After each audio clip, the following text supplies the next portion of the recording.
এবারও টিম কুরশেদ এবং working for better নারায়ণগঞ্জের পক্ষ থেকে ঈদের আনন্দকে ভাগাভাগি করে নেওয়ার জন্য আমরা যারা ঈদের জামা কাপড় কিনতে পারে না, আর্থিক সঙ্গতি নেই, তাদের জন্য সেই সব বাচ্চাদের জন্য নতুন জামা ব্যবস্থা করেছি।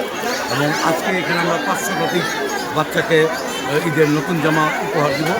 এবং আমাদের একটাই ইচ্ছা, যেন ঈদের ইচ্ছার আনন্দকে আমরা ভাগাভাগি করে নিতে পারি।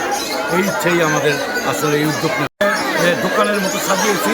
মূল্য হিসাবে 5 টাকা নিচ্ছি, যাতে শিশুদের মনের মধ্যে কোনো ভয় ভীতি না থাকে কিংবা দান অনুদান মনে না করে। তারা যেন মনে করতে পারে যে তারা নিজেরা কিনে নিচ্ছে, মার্কেটিং করছে এবং তাদের পছন্দ অনুযায়ী দেওয়া হচ্ছে। আমরা কোনো বাচ্চাকে জোর করে কোনো জামা দিচ্ছি না, তারা এখান থেকে বাছাই করে 5 টাকার বিনিময়ে সংগ্রহ করছে। এবং আশা করি আমরা ভবিষ্যতে এটাকে আরও বৃহৎ পরিসরে করব।